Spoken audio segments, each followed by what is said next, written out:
Each card is a symbol of what's to come.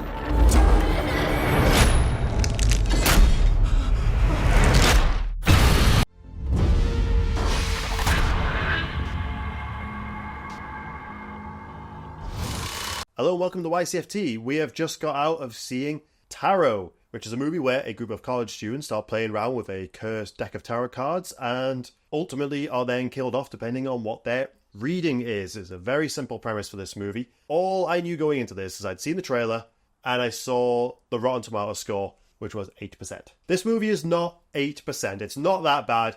I think that's kind of criminally low and it's unfairly low, but this is not a great movie. It is not a great movie. Ultimately, this movie, it is a bit boring, a bit uninspired, and is essentially a paint by numbers, especially if you've seen movies like Truth or Dare, for example. It follows a very similar pattern to that one, and I think my biggest issue with it is because the tarot cards obviously very specifically say what the fate of people are, it kind of makes the movie a bit predictable. And the film falls into a bit of a pattern, and that just ultimately made it a bit of a boring experience for me because it's like, right, 1, 2, that's going to happen now. Cool. 1, 2, now. When it has a beat and falls into a pattern, I start to get a bit disinterested in it. I think that's fair. Yeah, so what did you think of it, Sam? So when I first saw the trailer, I initially was a bit like, oh, here we go. It's like another PG-13 horror. It didn't really excite me. And then I think they released a second trailer. The second trailer was much better than the first one. And that did excite me. Mainly because I enjoyed the idea of a horror movie based around the tarot card characters. Characters is probably the wrong word, but like the tarot card, I'll just go with characters for now. But you know, the magician and the hermit and the high priestess, and like that to me was like a cool idea. And the second trailer, well, we had a lot more of those characters involved there. So I was like, part of me was thinking, is this going to be, in a way, like a modern day 13 Ghosts kind of a deal? You know, like where we're going to explore the backstory of these tarot card characters, and we're going to have a lot of really cool creature designs. We're going to see a lot of special effects and the makeup, and it's going to be really cool. And I think I gave it a little bit too much credit because ultimately we don't really get to hang out with the tarot card people that much. And I think that is the movie's biggest downfall. Like we do see them. And obviously, yeah, there are deaths associated with the tarot card reading. So, you know, someone gets the hangman, someone draws the fool, someone draws the magician. We do get to see these guys, but not a lot. And that to me was my biggest blow. I would have loved to have seen these guys on screen more. And you can tell that there is some cool design work there. There is some cool costume work, but they just exist to be in the shadows. And it's very kind of, you know, quick editing where we do see them. And to save cost, I guess, to save time, there's only one kill. And obviously not going to give too much away, but there's only one kill involving the tarot card characters where I think we both agreed like, oh, that was quite cool. Purely because we actually got to spend a little bit of time with the character, and it clearly enjoys the cat and mouse chase it has with its victim, and it's like it lives up to its, you know, card reputation. Like that was quite cool. Ultimately, that's kind of where the fun begins and ends, though. Like we had one cool moment, and then the rest of the movie is kind of, uninspired. It's a cool premise, just didn't necessarily deliver. I don't think its premise was strong enough for a whole movie. As soon as we came out, we had ideas of what could have made the film a bit We instantly did. Yeah, we're pitching about a movie. But follow on what you were saying about that particular tarot character, that was the only one that had its own set piece revolving around its theme. Yes, so it worked. It actually kind of made me think of, do you remember Scary Stories to Tell in the Dark? I never saw that. It's just okay. But the one thing that had going for it was interesting creature design, and you see them for prolonged amounts of time. Yes. I think it was the creature design that often works with Del Toro who designed them. And they made a big point of them being on screen. Ultimately, the film's not very scary and, you know, it was a bit of a letdown for me. But we saw the creatures. That's what this film needed.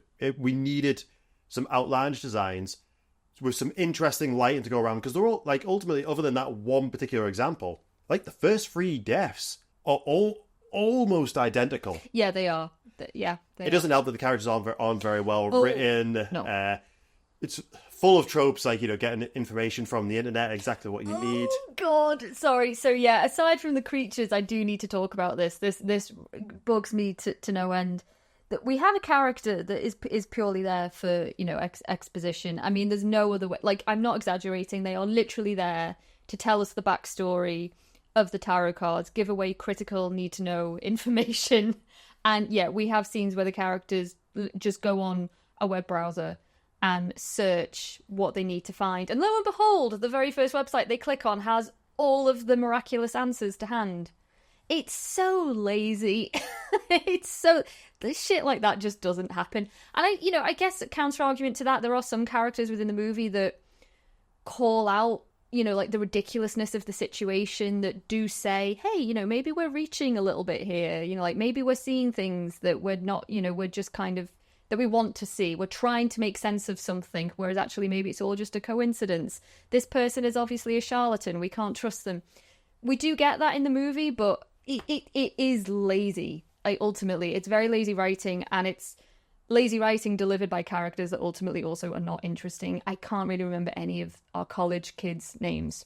I remember one, and that's just because he's played by Jacob Batalon, and I like Spider-Man. I think if you're into tarot and astrology, I actually think this film might be a bit annoying for you because of how it handles the subject matter. It makes a bit of a joke about it. As someone that I don't even know if how they use the tarot cards is correct, but I think people who are really into it just won't get what they want out of this film. This is very much a casual experience.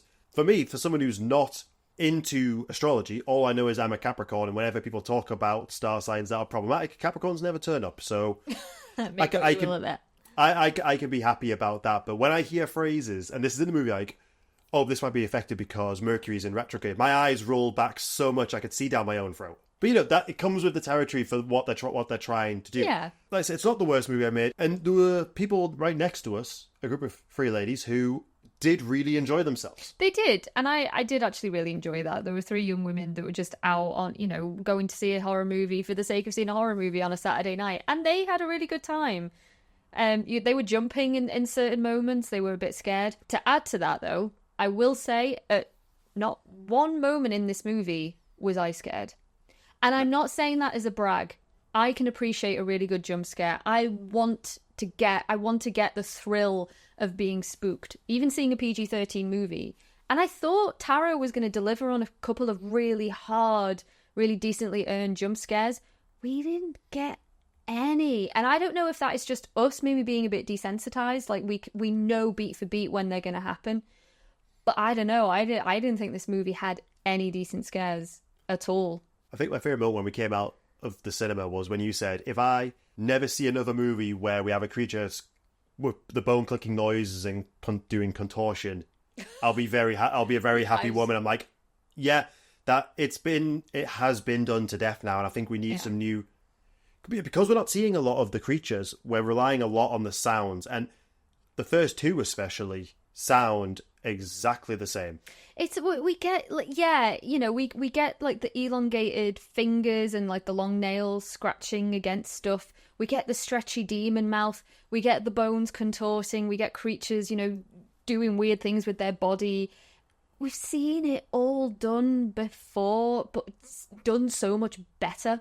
Yeah. I don't mind the odd trope. Don't get me wrong, but like I want to see it done well. I want to see it being done, utilized effectively. And everything about this movie was lazy. Is like it's the word I keep coming back to. We don't like to shit on movies very often on this channel. No, we really don't. I think some people will get enjoyment out of this movie, like we saw when we were there. I think the destiny of this movie is the movie's fate, if you will. That's a big part of this movie. Is your fate is to end up on Netflix and to be a movie you just put on when you're not sure what else to watch and see. Oh, let's see what this is like. And Netflix is obviously famous for not having a great horror collection, but that I think will be where this movie will live one day and will find its audience. It does have a very generous running time. I'll give it that. It didn't really overstay its welcome. No, actually, the pacing was pretty good.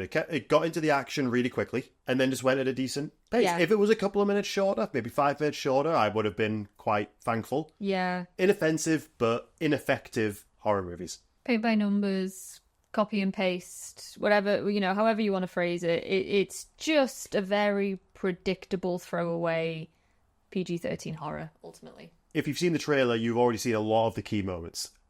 Trailer's probably better. And we kind of knew that we were watching. I was like, I kind of wish I hadn't Exactly. seen that. But also the Exactly. second trailer being better is what convinced me that, maybe we'll give this a try. Yeah. Well, and now I'm kind of grateful for the trailer because I feel like I've seen the creatures in that better than I did in the actual movie. But even I said going into this is either going to be a silly piece of fun or it's going to be like trash. I don't think it's never going to exceed my expectations. No. It felt exactly in the middle of those. We were bang on the money, really. That was terrible. Not an 8% movie No. by any means. And I don't think they set out to make a bad movie. No one does. But I think it will have its audience. But I just don't think we are that audience. No. So let us know if you've watched this movie or if you have any intention of watching it. And we will catch you for our regularly scheduled programming next week.